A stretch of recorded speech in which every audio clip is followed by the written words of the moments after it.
Bom, nos últimos dois vídeos de física quântica, nós vimos alguns conceitos bastante desafiadores. É importante que a gente retome alguns deles antes de prosseguir. Vimos o seguinte, que para ter uma descrição adequada dessa emissão de onda eletromagnética por um corpo aquecido, foi necessário a gente considerar que a energia emitida por um corpo era quantizada. Ou seja, ao invés de eu ter qualquer quantidade de energia tão pequena quanto eu quiser, foi necessário levantar a hipótese de que eu tinha um pedaço mínimo de energia, chamado de quantum de energia. Somente tratando essa emissão da forma quantizada que a gente conseguiu uma descrição matemática condizente com a realidade. Bom, vimos também o experimento do efeito fotoelétrico. Neste experimento, fica necessário que a gente trate a luz como um conjunto de partículas chamadas de fótons que transportam energia. E apesar dos fótons não terem massa, eles têm associado a eles a quantidade de movimento. Vamos lembrar, como que eu posso ter uma partícula sem massa com quantidade de movimento? Lembre-se, os fótons eles transportam energia. Energia é H vezes F. Segundo Einstein, massa e energia são equivalentes. Essa equivalência é descrita na equação E igual a m vezes c ao quadrado. Então, sabendo a energia H vezes F, eu posso encontrar uma massa equivalente a essa quantidade de energia e substituir na clássica equação Q igual a m vezes v. Com isso, a gente consegue determinar a quantidade de movimento de um fóton. Muito bem, agora nós vamos avançar para o conteúdo novo.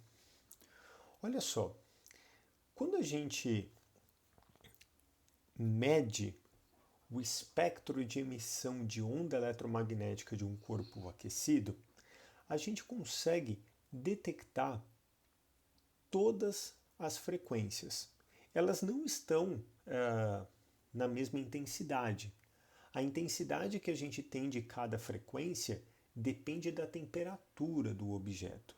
Mas se eu pegar um material e esquentá-lo a uma temperatura suficientemente alta, a gente vai perceber uma emissão bastante razoável de todas as cores do espectro visível, mais um montão de onda infravermelho e também de ultravioleta.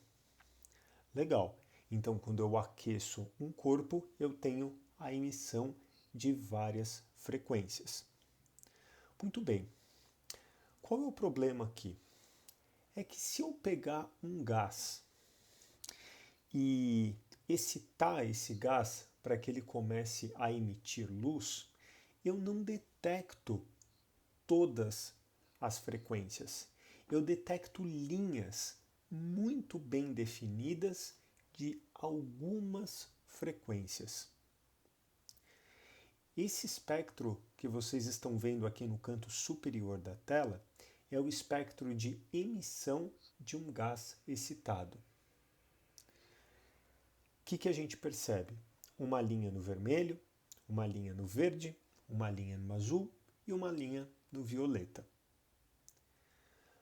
Agora, se eu fizer com que um gás esteja entre um corpo aquecido e o meu detector, por exemplo, a nossa atmosfera.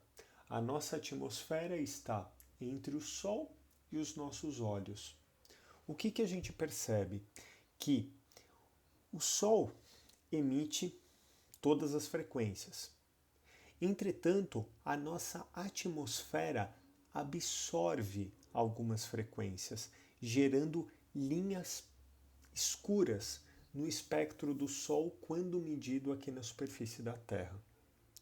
Então, olha só, quando a gente excita um gás a ponto de ele emitir luz, nós percebemos linhas bem determinadas em algumas frequências.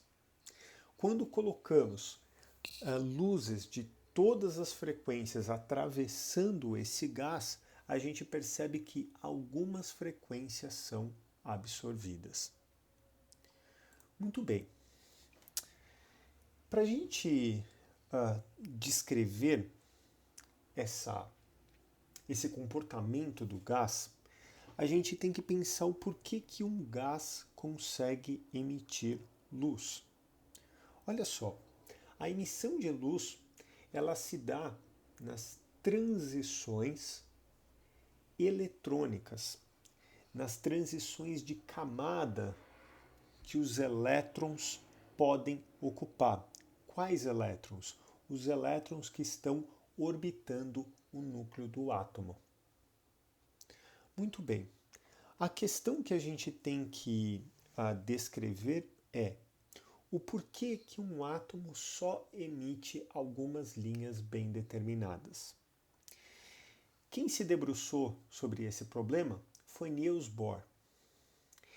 Ele se dedicou ali especialmente ao átomo de hidrogênio, que é o átomo mais simples. O seu núcleo contém um próton e esse próton ele é envolvido, ele está no centro da órbita de um elétron.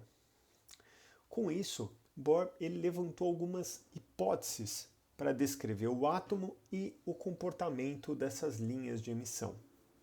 Bom, olha só, ele diz o seguinte: o elétron orbita um núcleo da mesma forma que os planetas orbitam o Sol. Aí você fala, por quê? Ele vai falar, não sei, mas é assim. Aí ele fala o seguinte: a quantidade de movimento angular do elétron é quantizada. O que é a quantidade de movimento angular? É uma grandeza análoga à nossa quantidade de movimento, que é igual a m vezes v, só que adaptada para um movimento circular. Enquanto a quantidade de movimento é m vezes v, a quantidade de movimento angular é m vezes v vezes o raio. Bom, ele diz o seguinte: essa grandeza aqui, quantidade de movimento, ela é quantizada. E se você perguntar, Bohr, por quê? Ele vai falar, não sei, mas é. Olha só, ele diz que esse L é quantizado. Esse L é igual ao N. N é um número pertencente ao conjunto dos naturais, portanto 1, 2, 3, 4, 5, não pode valer 0,4 nem nada. N vezes a constante de Planck, olha ela de novo aqui, dividido por 2π. Então, se essa grandeza, quantidade de movimento angular, ela é quantizada, e essa grandeza depende do raio, ele está dizendo que o raio da órbita do elétron é quantizado. Vamos ver o que isso implica.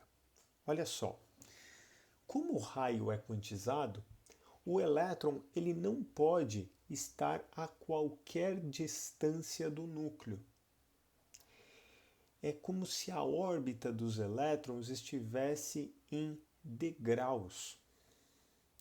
Ou seja, o elétron, veja esse desenho aqui embaixo, o elétron ele pode estar nesse primeiro degrau, mas ele também pode estar nesse segundo degrau ou nesse terceiro degrau. Ele não pode estar em um degrau intermediário.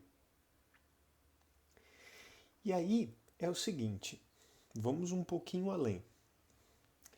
Uma vez que esse raio é quantizado, a energia potencial elétrica associada a essa órbita também vai ser quantizada. Vamos lembrar, essa energia potencial elétrica, a gente já estudou em eletrostática, é K vezes o produto entre as cargas dividido pelo raio. O que o Bohr falou? olha, esse raio aqui ele é quantizado, ou seja, a energia potencial elétrica de um elétron que está orbitando em torno do núcleo de um átomo também é quantizada. E aí, o que isso explica? O que isso tem a ver com as linhas quantizadas de emissão? Veja só. Vamos supor que nós temos um elétron aqui nesta primeira camada, quando o meu N, meu número quântico aqui, vale 1. Ele está nessa primeira camada. Se esse elétron recebe alguma quantidade de energia externa, se ele é excitado de alguma maneira, ele vem para essa camada N igual a 2. Só que essa camada não é estável para ele. Então, logo essa perturbação some, o elétron volta para a camada N igual a 1 e emite esta diferença de energia aqui em forma de um fóton, ou seja, em forma de luz. Qual é a questão? A questão é que, como eu tenho degraus bem determinados, eu tenho quantidades de energia bem determinadas. E a energia de um fóton está intimamente ligada com a sua frequência. Como eu tenho apenas algumas quantidades certas de energia, eu tenho algumas quantidades bem determinadas de frequência. Ou seja, a gente consegue descrever o motivo pelo qual um átomo excitado só emite determinadas frequências. Não é como um corpo aquecido que emite todo o espectro. Com as hipóteses do Bohr, aplicadas ao átomo de hidrogênio, a gente consegue calcular a energia de cada um desses níveis. Nós não vamos descrever isso aqui com muito detalhamento. A ideia desse curso não é a gente ficar demonstrando todas as equações. Então, eu apenas vou apresentar o resultado final. Olha só, é sabido que essa equação ela descreve muito bem a energia potencial elétrica associada a cada nível aqui do átomo de hidrogênio. Para qualquer um desses níveis, a gente pode calcular a energia assim: menos 13,6 elétron-volt dividido por N ao quadrado. N é a camada que o elétron está. Então, para N igual a 1, a gente substitui isso daqui, vai dar 13,6 sobre 1 ao quadrado. Para N igual a 2, menos 13,6 sobre 2 ao quadrado e assim por diante. Por que tem sempre o sinal negativo aqui na frente? Porque no núcleo eu tenho uma carga positiva e o elétron é negativo. Lembre-se que a energia potencial elétrica é K, Qzão, Qzinho sobre o raio. Uma carga é positiva, a outra é negativa, gerando esse menos aqui. Então, quando o elétron está transitando entre as órbitas, eu vou ter a emissão de um fóton cuja energia é igual à diferença de energia entre as camadas. Ponto principal. É justamente pelo fato dessas energias aqui serem quantizadas que eu não observo a emissão de todas as frequências. Eu só consigo observar a emissão de frequências cuja energia equivale à diferença de energia entre esses degraus aqui, entre essas órbitas. Beleza? Olha só, o átomo de Bohr ele consegue descrever muito bem essas linhas aqui de emissão do átomo de hidrogênio. É um átomo bastante simples. Agora, note que para átomos mais complexos, como o hélio, o lítio, o oxigênio, eu ainda tenho as linhas aqui quantizadas, elas indicam uma quantização, só que eu não consigo utilizar as hipóteses de Bohr, por exemplo, para conseguir achar uma fórmula matemática que descreva os átomos, por exemplo, a emissão dos átomos de nitrogênio. Eu não consigo. Mas note, apesar da descrição matemática do Bohr só descrever adequadamente o hidrogênio, a questão das linhas bem definidas, das linhas de emissão quantizadas, vale para todos os átomos. E não são só esses aqui. Se a gente for para a tabela periódica, a gente percebe que todos os elementos guardam consigo uma característica própria das linhas de emissão. Isso daqui é muito interessante. Veja, é como se cada elemento químico tivesse a sua própria impressão digital. A gente pode ver aqui nessa tabela periódica o espectro de emissão ou as linhas espectrais de todos os elementos. Então, a gente consegue ver que, quando excitado, cada elemento vai ter uma emissão característica de linhas, de frequências.